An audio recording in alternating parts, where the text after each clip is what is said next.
तिथं रस्त्याची फार दयनीय अवस्था झाली. आता आपण वरखेड रस्ता पाहिला असेल, मांजरी रस्ता बघितला असेल, त्याच्यानंतर जामगाव रस्ता असेल, रस्त्याची फार दयनीय अवस्था झाली. कारण की जर तुम्ही बघितलं तर वरखेड ते वाहेगाव, मांजरी ते वाहेगाव आणि वाहेगाव ते जामगाव या रस्त्याची परिस्थिती अत्यंत बिकट आहे.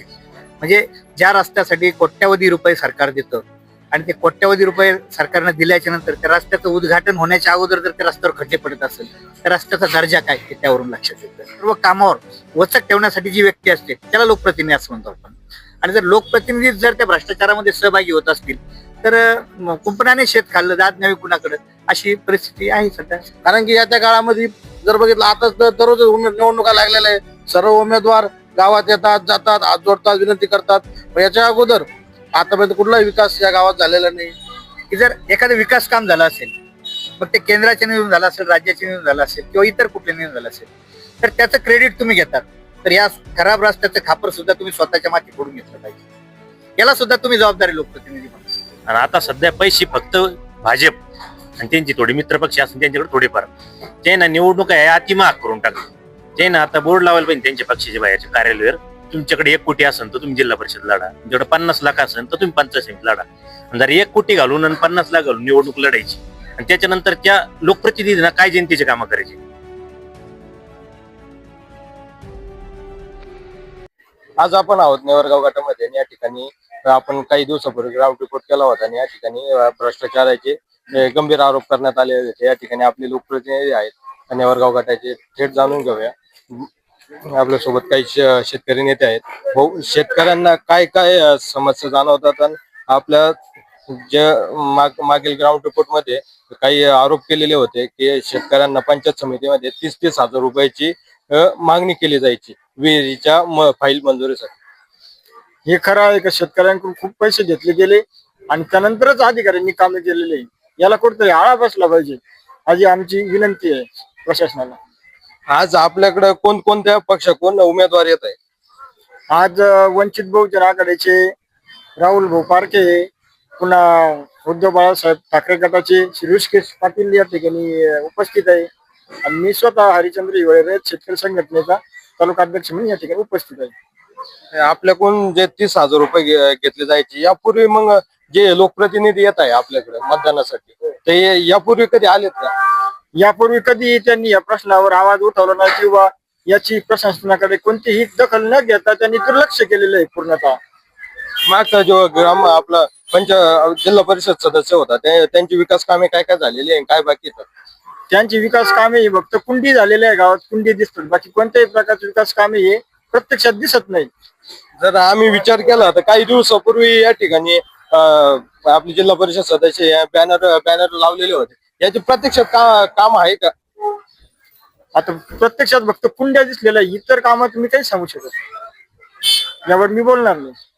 भाऊ, जो भ्रष्टाचाराचा आरोप झालेला होता या ठिकाणी मागील ग्राउंड रिपोर्ट मध्ये, तर या ठिकाणी आपल्या रस्त्याच्या संदर्भात खूप गंभीर आरोप केलेले होते नागरिकांनी. तर काय सांगाल? नागरिकाचा जो रोष आहे तो अत्यंत प्रामाणिकपणे रोष आहे. कारण की जर तुम्ही बघितलं तर वरखेड ते वाहेगाव, मांजरी ते वाहेगाव आणि वाहेगाव ते जामगाव या रस्त्याची परिस्थिती अत्यंत बिकट आहे. या अगोदरचे प्रतिनिधी होते, प्रतिनिधींनी याचा पाठपुरावा न करता ना ठेकेदाराशी कॉन्टॅक्ट करून ना ठेकेदाराला ते काम वेळेवर पूर्ण करायला लावलं, ना वेळेवर शासन दरबार याची दाद मागितली, ना कुठल्याही प्रकारे यांनी ना आंदोलन उपोषण ना कोणत्याही गोष्टीचं या ठिकाणी लोकप्रतिनिधींनी केलेलं नाही. खऱ्या अर्थानं जर पाहिलं तर वाहेगाव मध्ये किंवा वाहेगाव या नेवरगाव गटामध्ये याच्या अगोदर जे रनिंग भाजपचे जे जिल्हा परिषद गटाचे आपले सदस्य होते, या सदस्यांचा कुठलाही या गावासाठी व या गावात निधी आलेला नाही.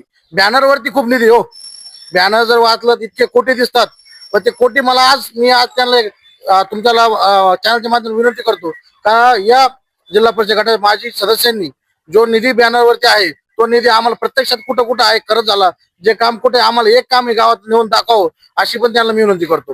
कारण की या त्या काळामध्ये जर बघितलं आता दररोज निवडणुका लागलेल्या आहे.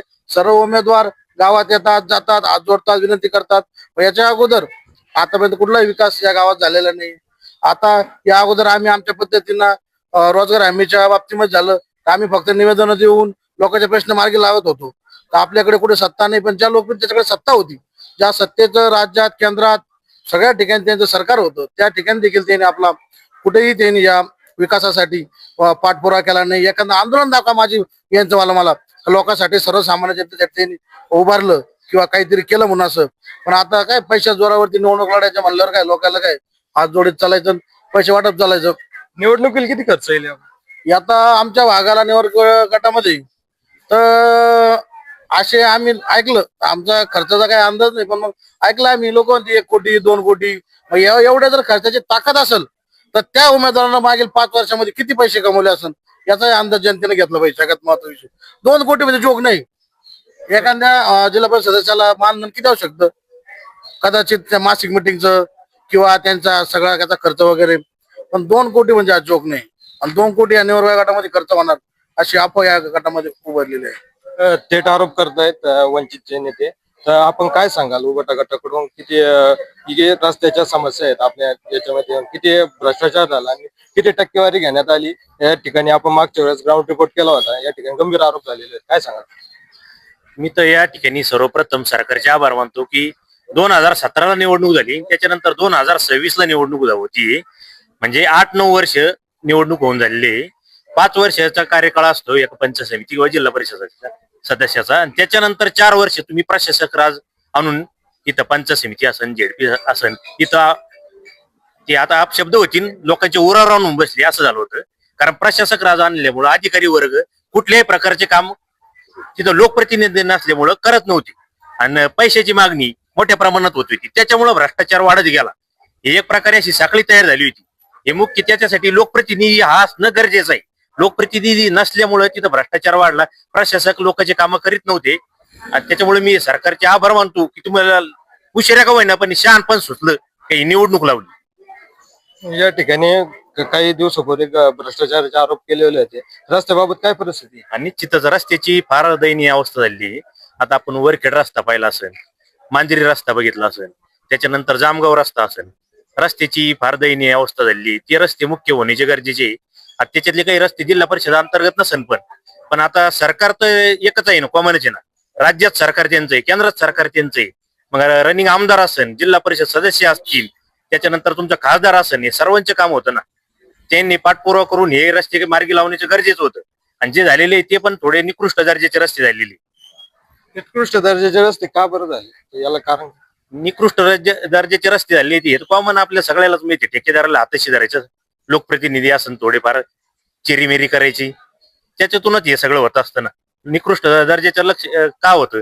स्थानिक लोकप्रतिनिधी त्याचं लक्ष पाहिजे, त्यांना लक्ष दिलं पाहिजे. एखादा रस्ता आला त्याचा फलक लावला पाहिजे, त्याची इस्टिमेट किती, त्या इस्टिमेटनुसार काम झालं का, त्याच्यानुसार झालं तरच हे व्यवस्थित सगळे रस्ते होऊ शकतात असं मला वाटतं. उभटा गटाने आरोप केलेले आहे की रस्त्यासाठी जो निधी आहे तो खर्च करण्यात येणार आहे.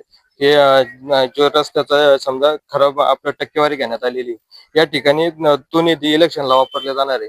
तर याबद्दल काय? आता ज्या मान्यवरांनी ज्या सूचना मांडल्या किंवा जे मत मांडलं ते अतिशय रास्त आहे.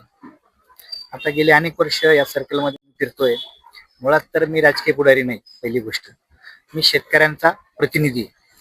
आणि हे फिरत असताना ग्रामीण भागामध्ये प्रत्येक सोमवारी माझ्या ऑफिसला मी जनता दरबार घेतो आणि त्यामध्ये सगळ्यात जास्त जर प्रश्न येत असेल तर ते रस्त्याच्या संदर्भात प्रश्न. म्हणजे ज्या रस्त्यासाठी कोट्यावधी रुपये सरकार देतं आणि ते कोट्यावधी रुपये सरकारने दिल्याच्या नंतर त्या रस्त्याचं उद्घाटन होण्याच्या अगोदर जर त्या रस्त्यावर खड्डे पडत असेल तर रस्त्याचा दर्जा काय हे त्यावरून लक्षात येतं. आणि प्रतिनिधी म्हणजे काय असतो की या सर्व कामावर वचक ठेवण्यासाठी जी व्यक्ती असते त्याला लोकप्रतिनिधी असं म्हणतो आपण. आणि जर लोकप्रतिनिधी जर त्या भ्रष्टाचारामध्ये सहभागी होत असतील तर कुंपणाने शेत खाल्लं जात नाही कुणाकडे, अशी परिस्थिती आहे सध्या सर्कलमध्ये.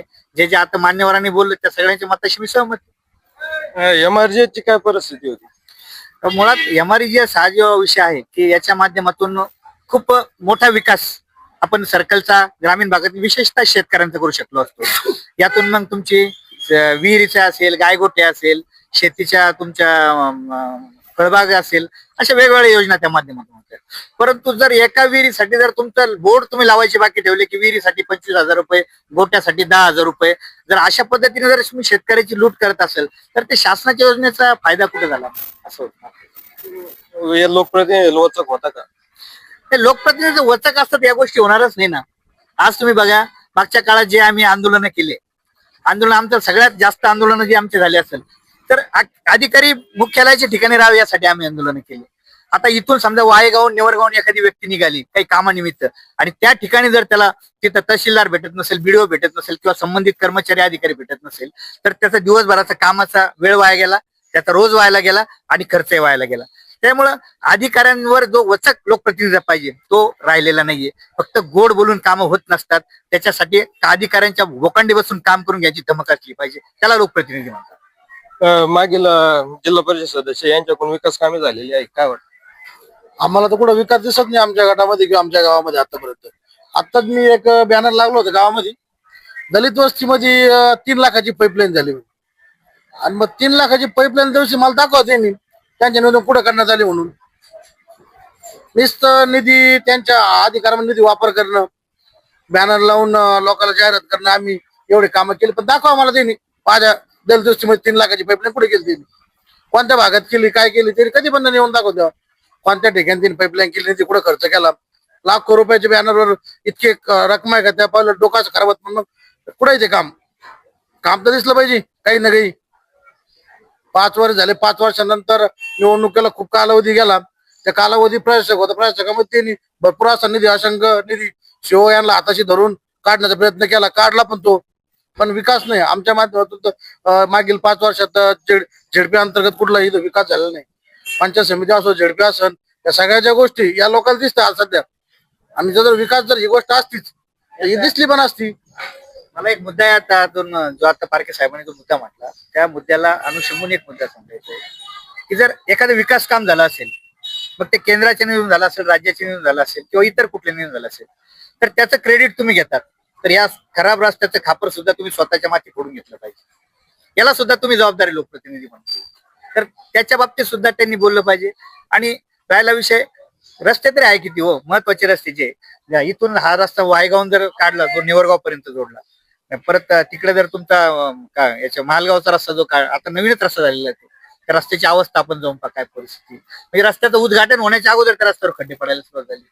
आणि हे महत्वाच्या विषयाकडे जर लोकप्रतिनिधीचं लक्ष नसेल तर मग याच्यामध्ये याला जबाबदार कोण आणि यांना डबल का निवडून द्यायचं हा एक विषय सुद्धा या निमित्ताने महत्वाचा आहे. उद्धव बाळासाहेब ठाकरे गटाची भूमिका की निवडणुकीला किती खर्च येईल बरं, काय वाटतं? निवडणुका आता या काय झालं, नोटबंदी करून या सरकारने का विरोधकाचे सगळे पैसे संपून टाकले. आणि आता सध्या पैसे फक्त भाजप आणि त्यांची थोडी मित्रपक्ष असून त्यांच्याकडे थोडेफार ते ना निवडणुका आहे अति महाग करून टाकले. ते ना आता बोर्ड लावायला पाहिजे त्यांच्या पक्षाच्या बाहेरच्या कार्यालयावर, तुमच्याकडे 1 कोटी असेल तर तुम्ही जिल्हा परिषद लढा, तुमच्याकडे 50 लाख असेल तर तुम्ही पंचायत समिती लढा. जर 1 कोटी घालून आणि 50 लाख घालून निवडणूक लढायची आणि त्याच्यानंतर त्या लोकप्रतिनिधींना काय जनतेचे कामं करायचे, तो काय करणार आहे? 1 कोटी जरा त्याला खर्च आला तर तो 5 वर्ष त्याचे पैसे कमायचे हेच पाहणार आहे ना, तो काय लोकांची सेवा करणार आहे. त्याच्यामुळे ही खूप मोठा एक आघात या भारतीय जनता पार्टीने देशावर लादलेला आहे की निवडणुका महाग करून ही आज नाही पण भविष्याची दूरगामी परिणाम आपल्याला भोगावं लागते. मुळात विषय असा आहे की निवडणुकीमध्ये आता जे ऋषीदादांनी सांगितलं की पैसे ऍक्च्युअल आहे, यांचा विश्वास कामावर नाही, यांचा विश्वास फक्त पैशावर आहे. आणि परंतु परिस्थिती आता वेगळी झालेली, लोकांनी या सगळ्या गोष्टी समजायला लागल्या आता की विकासाच्या बाबतीत कोण विकासाची कामं करतं, जनतेची कामं कोण करतं. आणि पैसा हा जरी फॅक्टर असला तरी पण लोक आता समजदार झाले. माझ्यासारखा कार्यकर्ता आज फिरतोय, आज माझ्याकडे पैसे नाही, मी प्रत्येक गावात जातोय, कामं करतोय. आज जवळपास 60-70 हजार रुपये लोकवर्गणी मला लोकांनी दिलेली आतापर्यंत. अजूनही लोक मला पैसे देतात. ते म्हणजे पैसे हा फॅक्टर लोकांच्या डोक्यात आहे. लोक यांना लुटणार यात शंका नाही. जसं जनतेचं लुटून यांनी खाल्लं ते पैसे लोक यांच्याकडून लुटणार आहे, परंतु लोक यांना मतदान करणार ही फॅक्ट आहे. आणि ज्या पद्धतीने यांनी लोकांना लुबाडलंय मागच्या काळामध्ये, म्हणजे लोकांचं मी एक नेहमी उदाहरण सांगत असतो की खताची गोणी 10 वर्षापूर्वी जर आपण पाहिलं तर ती खताची गोणी त्यावेळेस 450 रुपयाला होती आणि ती खताची गोणी आता 1600 रुपयाला झाली. म्हणजे जवळपास एका याच्यामध्ये 1200 रुपये काढले त्यांनी. सर्वसाधारण शेतकरी असला तर त्याला या सीझनला 5 गोण्या आणि पुढच्या रब्बीच्या सीझनला 5 गोण्या, 10 गोण्या जरी त्याने खत घेतलं तर त्याचे म्हणजे 1200 ते 12,000 रुपये त्याच्या खिशातून चालले. आणि मोदीच्या योजनेतून तुम्ही देताय किती त्यांना? 6,000 रुपये. तरी 6,000चं पाकिट त्या शेतकऱ्याचं मारायचं काम तुम्ही केले. म्हणजे फसवणूक द्यायचं 1 रुपया आणि यांना संविधान संपवायचंय.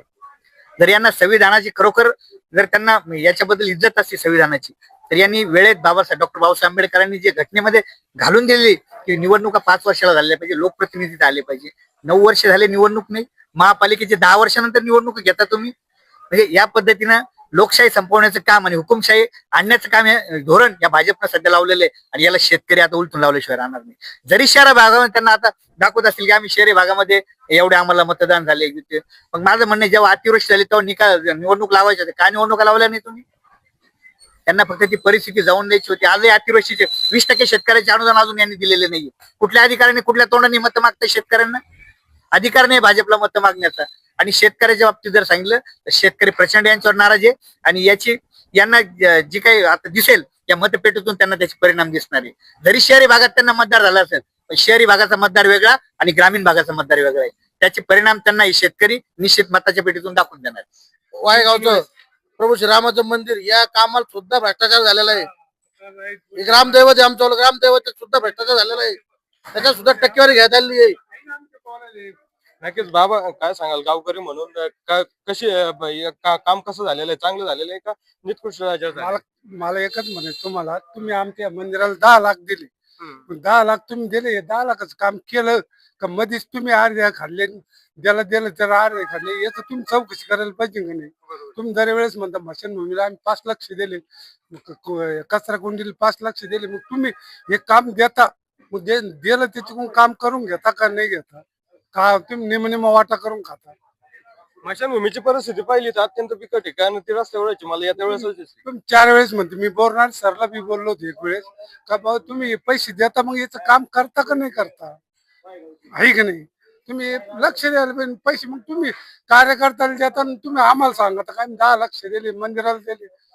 तुम्ही काय खासदारचं नाही ऋषी भाऊ नाही कराडकरनं तुम्हाला 10 लाख दिले. 80 टक्केवारी 80,000 टक्केवारी कायची कापली तुम्ही? तुम्हाला असं म्हणायचंय का गावामध्ये कार्यक्रम घ्यायचा आणि टक्केवारी खायची? हा, मग तुम्ही आमदार खासदारने जे पैसे दिले त्याचे पैसे आम्हाला मंदिराला द्या ना. तुम्ही त्याची टक्केवारी नका काढू ना. तुम्ही साहेबाला तुम्ही हातून पैसे द्या ना. आपल्या गावामध्ये स्मशानभूमीची काय परिस्थिती आहे? स्मशानभूमीची माझी जमीन आहे, स्वतः मी 1 गुंठ द्यायला तयार आहे. पण स्मशानभूमीची अशी आट आहे माझी, तर चौकून तार कंपाऊंड ते असं बसलाय, खुर्च्या खालच्या सगळं असलं तर 1 गुंठ द्यायला मी आता तयार आहे. तिथं माझी जमीन स्वतःची, तिथं सुधारणा आली पाहिजे. तिथं आपल्या घागर भरायची म्हणले ते तयार जायला लागतं, तर माणूस भरून येतो. तर माझं एक म्हणणं आहे असं, एक विहीर काढून 1 गुंठ जागा आपण कधी बी वायगावच्या स्मशानभूमीसाठी. मागच्या वेळेस इथं कार्यक्रम झाला होता, याच ठिकाणी झाला होता. आमदार कोण सांगण्यात आलं होतं की स्मशानभूमीचा आपण विकास करू. याबद्दल काही जाणवलं का? तिथं काही नाही, तिथं सध्या फक्त मुरुम बिरुम टाकला, ते बी काही ठिकाणी टाकला, काही नाही ठिकाणी. ते आमदारचा विषय नाही घ्यायचा मला. स्वतः मी 1 गुंठ जागा वायगाव साठी जाणार. 1 गुंठ स्मशानभूमीसाठी आपली कधी घ्यायचं 1 गुंठ जागा. बस पाऊस आला प्रेत जवळ तिथं पाऊस आला तिथून काय थेंबा बास पडते, काही कुत्रे वडीते, कुत्र्याचं तळे ते तळ्यात वल्ले होते कुत्रे, हाडकं वडीते, हे जळत. स्मशानभूमीची काही एवढी सुधारणा नाही. आता ऋषिकेश भाऊचा बड्डे होता त्यावेळेस कलर हे सुधारणा केली ती आम्ही. मागच्या जिल्हा परिषदेनं काय केलं? जिल्हा परिषद सदस्यांनी आम्ही त्यांनी बोलू शकतो, बोललं पाहिजे. आपण नागरिक म्हणून आपली इच्छा व्यक्त केली. हा, त्यांना बी काही नाही केलं ना, कोणच काही नाही केलं. आता आपण जे समजा आता सदस्य रूपी जे जिल्हा परिषद सदस्य उभं राहणार आहेत, आपण यात बदल करणार का? आता ठरे ना, आता बदल व्हायला पाहिजे ना आता. असं ठरवू आता काय करायचं काही नाही. गोदावरी सोडली तर पश्चिम महाराष्ट्र लागतं. या ठिकाणी अधिकचं अनुदान, अतिवृष्टीचं अनुदान देण्यात आलं आणि आपल्या मराठवाड्यावर अन्याय जो झालाय याबद्दल आपले स्थानिक लोकप्रतिनिधी याकडे दुर्लक्ष करत आहेत. हे खरं आहे की ते पश्चिम महाराष्ट्राला इकडे 17,000 रुपये मिळाली आणि आपल्या मराठवाड्यात केवळ 6 ते 7,000 रुपये अनुदान मिळालं. यात खूप मोठा म्हणजे डबल टिबल डिफरन्स आहे. हा कुठेतरी थांबला पाहिजे आणि आपल्याही शेतकऱ्याला जी पश्चिम महाराष्ट्रात मदत मिळते त्याप्रमाणे आपल्याही मराठवाड्यात शेतकऱ्यांनी मदत मिळाली पाहिजे, अशी आमची आपल्या चॅनलच्या माध्यमातून सरकारला खूप मोठी विनंती आहे. आता सत्ताधारी पक्षाचे जे उमेदवार आहे, जे पक्षाचे कार्यकर्ते आहे, यांना प्रतिप्रश्न करणार आहे का? हो, ज्या वेळेस ते गावात प्रचार आहेत त्यावेळेस आम्ही नक्की विचारणार त्यांनी का पाठपुरावा करू केला नाही, का आपल्या भागात अनुदान कमी आले आणि पश्चिम महाराष्ट्रात जास्त आले. नक्कीच आपल्यासोबत वंचितचे नेते आपल्या मराठवाड्यावर आज जो अन्याय झालेला आहे अतिवृष्टीसाठी याबद्दल काय सांगाल?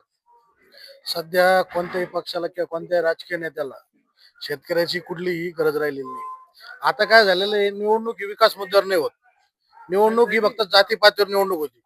प्रत्येक ठिकाणी जे आहे ना, आज आपण महानगरपालिका निवडणूक पाहिली असेल किंवा जे काही मुद्दे आहे, विकासाचे मुद्दे कोणीही प्रकाशित करीत नाही किंवा विकासाचा अजेंडा कोणी आजपर्यंत सांगत नाही.